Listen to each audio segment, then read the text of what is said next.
Xalfa xuuf xam la moo tam ñu tiit man dinaa leen ko wax Xalfa xuufa yi ca palais ba lañ ko sangoo ci ma lëg mare moo leen sang Xalfa xuufa yi ak Macky Sall léegi se sont dit que ne comme Xalfa xuufa yi malgré Xalfa xuufa ñu sang umpaalu yëpp umpaalu daanu na ñoom ils se sont dit que ne kon ça veut dire que seen Xalfa xuufa yi périmé na donc ils se préparent d'une minute à l'autre parce que bu ñu génnee ba def conférence de presse bi rek bàyyi leen ci xel parce que waa Guinée sax Conakry officialisé guñu kii ba coup d'état ba c'est même pas encore officiel hein. Je ne comprends pas comment ça se fait que waa Guinée ñi wax coup d'état bi ñoom génn guñu sax wax ko officiellement waa COJER génn def conférence de presse man xamoon naa ne bi ma déggee coup d'état bi am na Guinée yéen ne ngeen Guinée Macky Sall moo ko togg am na rue bu tudd Guinée Macky Sall moo leen doon jox médicament Macky Sall moo ko tabax ba mu ne kocc mu daanal nañu Guinée mooy daanal nañu benn miiru këru Macky Sall moo tax comme Guinée ci Sénégal la bokk ndax Macky Sall moo nekk président wu Guinée ki ñu daanal nii premier ministre Guinée la moo tax Macky Sall comme daanal nañu premier ministre am man li ma jaaxal mooy Macky Sall sax moo waroon wax mais waa COJER de quoi il se lan moo tax ñuy kii se dépêche demal yónnul ma palais bi pour xool est-ce que Macky Sall est-ce que defuñu ko coup d'état te yëguñu ko allez regarder Touré Assoumana maa leen nuyu bu baax a baax parce que bu ñu ñëwee bu yónni waa COJER ñu ñëw di wax y a quelque chose qui se prépare dans le palais dem leen xool ndax Macky Sall ndax mu ngi ca palais bi ba léegi wala dafa am coup d'état wala dafa am ay tiir yu ñuy waaj a def parce que bu ñu jàppee Umpalo balaa sax ñuy annoncé Umpalo waa COJER jóg def conférence de presse bii nii am na lu xew y a quelque chose Massamba yaa may dégg bu baax a baax il doit y avoir quelque chose parce que man je suis sous le choc je peux comprendre Christophe génn def vidéo je peux comprendre waa réseaux sociaux bi génn def vidéo mais waa COJER génn di ñu préparer psychologiquement non man dama traumatisé wu Adja Diallo dem leen yurnu pour xool ndax Macky Sall est-ce que coup d'état wuñ ko à l'instant même où je vous parle parce que man je suis sous le choc comment ça se fait que waa COJER génn def conférence de presse bii nii ak ni mu gaawee y a quelque chose qui se prépare dans notre pays Macky Sall lépp lu la dal Macky Sall est-ce que dawul effectivement est-ce que dawul parce que waa COJER ni ñu jógee di wax nii man daf ma jaaxal Florence maa leen nuyu bu baax a baax dem leen ngeen yurnu ngeen xool fan la Macky Sall nekk ngeen xool est-ce que sowul tubéyam est-ce que nekkul ci benn petit trou en train de pleurer parce que tapet la Macky Sall tapet la nee naa leen Macky Sall man ak moom rek ci benn néeg ñaari boulon rek mu daanu tapet la bu kat la dem leen ngeen xool Macky Sall parce que waa COJER yi génn nii il doit y avoir quelque chose war na am lu xew Sénégal loo xam te ne ñun umpale nañu parce que lu tax ba waa COJER génn def conférence de presse bii nii il doit y avoir quelque chose war na am lenn léegi nag nous rencontrons des problèmes waa COJER nee nañ ñoom seen vidéo bi dafa coupé mais xam naa dañu xam ne maam enregistré na ko dama ko enregistré directement sama page boo moytuwul Macky Sall moo leen war a woo ne leen déet arrêté leen vidéo bi parce que c'est bizarre que vidéo bi ñu bind ñu ne dafa am problème heureusement ba jot nañ cee jël capture quelques images parce que c'est pas aux gens de COJER de sortir et faire conférence de presse pour wane ne préparer ñu psychologiquement ne Sénégal warta am coup d'état Sénégal mun na am coup d'état dégg ngeen Macky Sall li mu sàcc dafa bëri def nañu élection Macky Sall moo leen gën a xam ne 99% des Sénégalais kenn bëggatu ko yéen waa COJER bu leen foowee seen bopp yi Macky Sall moo leen gën a xam ne tey jii nii les Sénégalais veulent un changement et quand on parle d'un changement ils veulent une politique autrement sàcc yépp dañu bëgg a bule Macky Sall moo ni ko gën a xam Umpalo kii président Gambien bi bu defee 1 mois ci Gambie président de la République na ma jaaxal kooku moo nekk prochain bi ñuy rey ku ñuy bule léegi kooku bu demee après Macky Sall moo ci topp après royaume bi day effondré wu ñoom ñëpp dinañu daanu benn par benn soit Macky Sall day dem ba 2024 mu daanu soit ci général yu nga xam te ne ñoom la formé dama leen wax théorie yi mën a am France mun na xool benn général balaa ñun ñuy daanal Khadija Kilichima yi ñuy baax balaa ñuy daanal Macky Sall France mun na def semblant xool leen affaire bi bu baax a baax mu daanal Macky Sall pour que mu ñëw récupérer gouvernement bi teg fi benn généraux balaa opposition bi bu féroce bi di ñëw di récupérer gouvernement bi moo tax kii di récupérer gouvernement bi xool leen ko bu baax a baax a baax ayez l'œil sur les gens qui sont autour de Macky Sall parce que France lu nekk lay feeñee Aliou Sall il a perdu Guédiawaye mais Aliou Sall ak seen benn cousin ñoom ñooy gérer seen pétrole bi ak seen gaz bi benn deuxièmement état Sénégal signé na lu mat 25 000 tonnes de bois mu jaay ko waa Chine ñooñu investir nañu ba pare il faut ñu jot xaalis bi ñi nga xam te ne dañoo joxe xaalis ay ñoom Total ci pétrole bi ak gaz bi bu leen wóoree ne je pèse bien mes mots tem benn général ñëw gaawantu récupérer gouvernement bi ñoom ñooy njëkk a ñëw créer ñu fi benn général boo xam ne daf ñuy noot pour bu paree France récupérer ko en matière de politique oto bi day clignoter droite jàdd gauche on parle mun naa wax ne c'était pas prévu du tout mais dites-vous bien que ñun Sénégal dañu nekk zone stratégie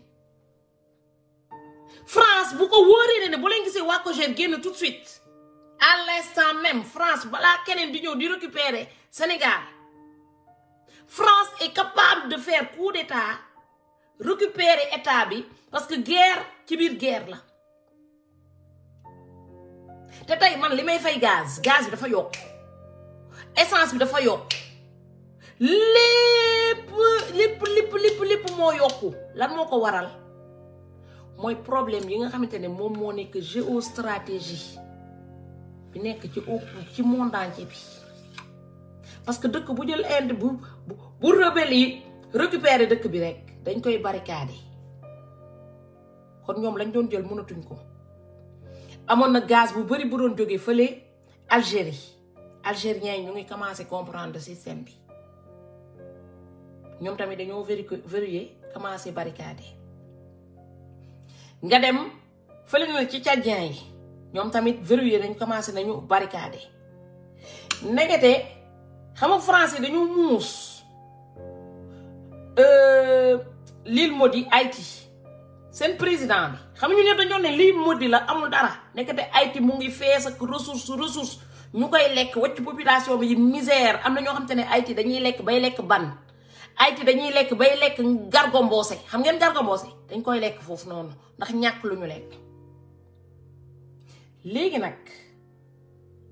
France mun naa leen wax ne c'est imminent préparez-vous psychologiquement balaa beneen général di ñëw di récupérer Sénégal soit suñu général yi dañ koy accélérer soit France accélérer ko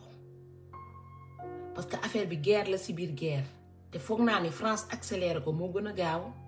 créer fi beneen chef moo gën a gaaw que ñun suñu armée di ko récupérer te di nga loolu bu amee na seen xel dem ci pour vous dire que ne prochain Sénégal buy am coup d'état yéen base bi gën a rëy base militaire yi des Afrique Sénégal moo nekk base française bi nekk Sénégal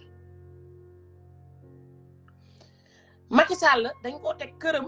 lu tax mu dem Mermoz parce que Mermoz pour mu nekk à côté base française bi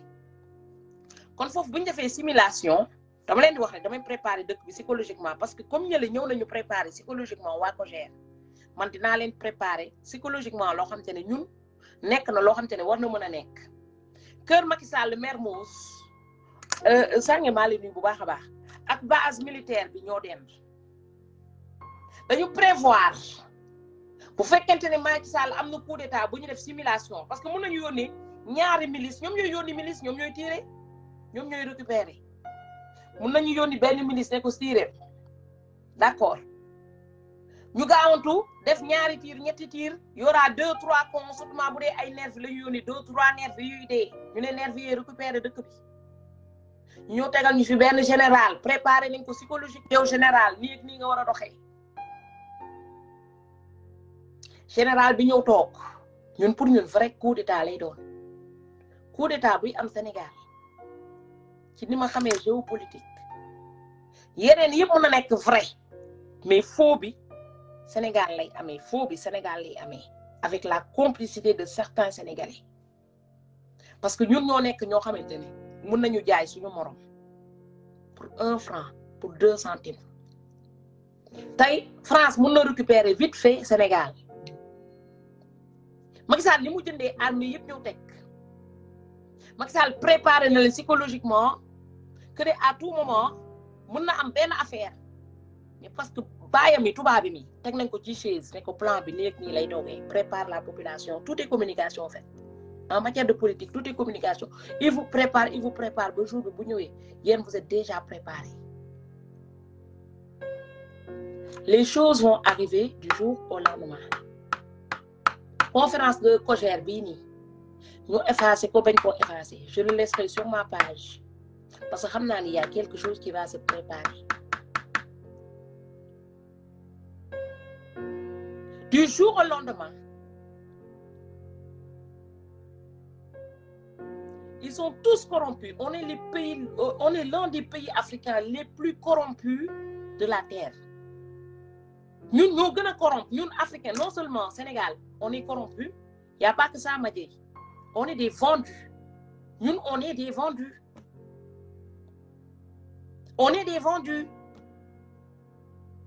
dëkk Afrique yëpp on est les seuls vendus yoo xam te ne France bu ñu fayee 100 000 francs dañu dem leen defi ji guerre da ngeen di dem defi ji guerre yéen rek yéen a nekk les derniers hommes yoo xam te ne luñ leen fay da ngeen di dem jaay seen bakkan yéen rek yéenay jaay seen bakkan actuellement boo leen dee Sénégalais yi fa ëpp luñ leen di fay même 30 000 francs bu leen ko tubaab bi fayloo ne leen dem leen rey maam da ngeen koy rey Mantes la Jolie jox nañ leen preuve bi à l'appui Binta Si wax na fi barke Dembo Ndiaye ki nga agressé xam nga lan la Sénégalais Algériens yi ils sont unis ñoom français du leen def looyu flarban man mun naa leen ko wax man miy liggéey Algériens yi ñag yi am nañu lu ñuy bañ dañ leen woowee ñag de mais ñooñu kenn yabu leen def nañ ko bu ñuy football sax dañuy dugal force bi yëpp ci biir le Sénégal est mort et enterré parce qu'il y a pas beaucoup de gens qui ont le courage les couilles d'affronter dem ba jeex amut tey bu ñu newoon tey Sénégal a ngi tàq sëriñ yi ñoo gën a nekk ay trouillards ñoom dañu leen di préparer sax ils vous préparent psychologiquement à être des trouillards yi nga waa côté lu ñu génne ñi leen wax dañu leen préparer comme ça bu xeex amee bu leen génn fii dëkku jàmm la da ngeen am là de vous préparer comme des trouillards yéen on vous a élevé à des trouillards yéen ay trouillards lañ leen di nga ca jàkk ja dañ leen di jàngal trouillard ca église ba dañ leen di jàngal trouillard fépp foo leen dem dañ leen di jàngal trouillard par contre tubaab bi bu ñuy déglu seen hymne national bi rek da leen di jat bu ñuy dem di guerre ji pour seen dëkk dañuy fàtte seen bakkan yoo fet mais ñun ay góor yoo ñëw di nga conférence de presse bi bu ñëw ko cher fii Sénégal la dëkk jàmm la tubaab bi bu ñëw di récupérer dëkk bi da koy jël facilement en fait facilement fii Sénégal la bëgg jàmm la bëgguñu dëkk bi tàkk ñun xamuñu guerre ñun defuñu lii moo tax tubaab bi bu ñëwee ñaari bal rek soxlawu sax muy def ñetti bal ñaari Sénégalais bu leen reyee rek ñeneen ñëpp seen biir kër la ñuy toog mu récupérer dëkk bi tranquillement ñu ne ndeysaan coup d'état am na fi yéen coup d'état bi am Guinée xam naa ay góor yu taxaw naan pa ñuy reyante loolu dañu fekk Sénégalais ñaar nga kii rey balaa muy yegg ñetteel bi ku nekk dugg kër ne tubaab bi jëlal dëkk bi après le lendemain militaire di leen ñu tegal feen benn discipline telle heure à telle heure vous avez le droit de sortir vous n'avez pas le droit de faire ceci ngeen def ko à la lettre yéen yéen a nekk les derniers trouillards de la terre. France bu bëggee récupérer waat Sénégal nee naa la en une fraction de seconde doyu ko sax ngalax ne ko bu ñu indilee président bu nekk tubaab sax ñun dañuy topp si ginnaawam moom la ñuy gën a mën a jaamu nag ñun suñu dëkk moo mel noonu. am na ñenn ñuy jéem a góorgóorlu di xeex affaire à suivre attentat bi bu ñëwee comme ni ma gis Guinée France soxlawu ko sax muy yónnee France bu jëlee 10 personnes armé leen rek c'est bon. Ah ben ouais, en pleine négociation avec le camp présidentiel de toutes les façons yéen waa COJER góor yu gën a ñàkk fayda COJER lañ bokk. yéen APR xam ngeen li leen di xaar xam ngeen ni léegi bientôt ça va finir xam naa yéen commencé di rawale seen xaalis yi di dugg avion yi di wut noo leen di dawee parce que ay tapé ngeen vous êtes des trouillards yéen moom bu doon yéen rek dëkk bi du tàq ndax yéen a gën a tapet sàcc ngeen moom mais mënoo leen protéger kenn à plus forte raison Macky Sall moo tax instant bi gisuma Macky Sall de mais les premières images yu Macky Sall yónnee leen ma ko. J'aurais bien aimé voir comment il est. Marème Faye Sall sax moo ëpp fit Macky Sall bu desee lu dul dem guerre Marème Faye Sall moo ëpp fit Macky Sall Marème mun na sax toog di am lu ci kii mais Macky Sall wóoram ne bu déggee benn premier bruit moo ñëw sukk ci suuf def à genoux s'il vous plaît ne me tirez pas loolu moo nekk Macky Sall comme ni mu ko doon jooyee ci sëriñ yi mais bii yoon day sukk ci suuf à genoux ne s'il vous plaît ne me tuez pas man dama xam. psychologie ñi nekk foofu yëpp A ba Z xawma excès de cholestérol bi nekk ci ceeb bi la xawma ndax ceeb bu ëpp bi la ndax ñiy lekk ndole nee na non doo leen jox idée parce que xoolal Marie Olivier doo leen jox idée parce que ñoom seen bopp xamuñu fu ñu yëpp xawma di nga góoru Camerounais moo tax bu may manifester ak Congolais damay am assurance au fait ay ponkolu maam góor man saay bu ma amee congolais sama wet bi rek damay mën a yuuxu parce que ma xam ne ñooñu dañuy dem ba jeex dañu gis bal yi di ñaal yi di daw di la wacc ci ginnaaw déedéet dañuy xeex ba jeex mais yéen du leen ci fekk moo tax instant bi xale góor yaa ñoom ñoo ñëkk a génn di nga góor ñoo ñëkk di wax fii dëkk bi dëkku jàmm la de toutes les façons dëkk yëpp dina am guerre ba mu des kon préparé nañu ñun psychologiquement jigéen ñi nañu ne ne comptez pas sur nous pour lutter contre des rebelles ñoom préparé nañu ba pare psychologiquement góor yi ngeen gis ñu toog ci table bi la war na yàlla xanaa ngeen wut seen bombe lacrymogène ku nekk sauf ce qui peut ngeen baax ne sauf ce qui peut góor yi ma gis ñu toog ci COJER bi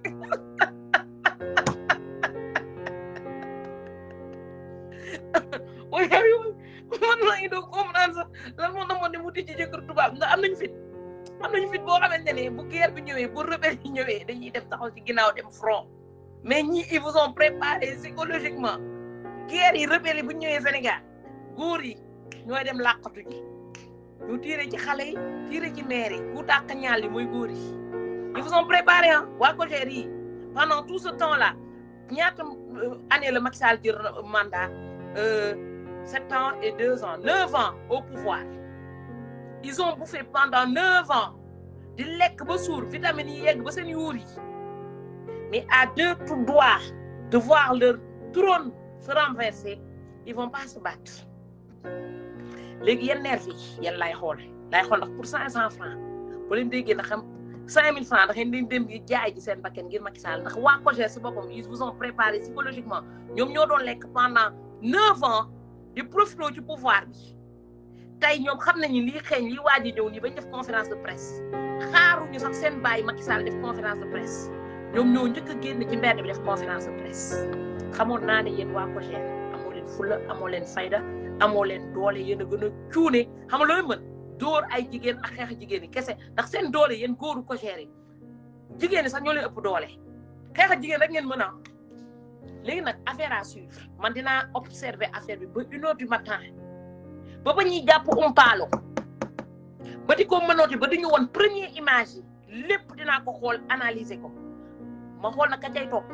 mu nekk président Mali bi Gambie bi bu ñu wàccee ci Gambie nag xam nga Gambie Dakar soriantoo yéen waa COJER boo leen déggee ne rebelle yegg nañu rey nañu ka nekk Gambie rek commencé leen xool seen affaire te boobaa Macky Sall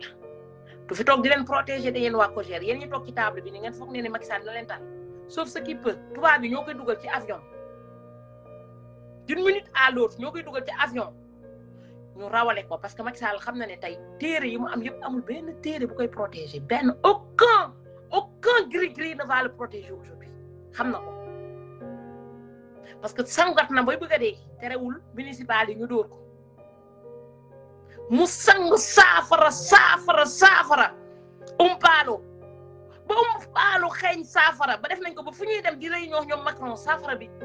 1000 à l'heure da ngay sentir saafara bi malgré saafara boobu yëpp Omaro umpaalo terewul dañ koo coup d'état kon Macky Sall léegi comprendre na xam nga keroog nee nañ leen ñu ne Macky Sall nee na gëmatul sax sëriñ yi gëmatul marabu yi gëmatul sax téere yi mais lii mooy gën a confirmer ne Macky Sall lu mu gënoon bañ téere na gën a xam ne téere léegi tëyeetu ko ci pale bi benn ma toogaat bu baax a baax xam nga tax ñu génn naa li wax nag lu tax ñu génn dafa am benn marabu boo xam te mooy yàlla Macky Sall c'est son Dieu kooku moo ko njëkk a wax ne da ngay doon président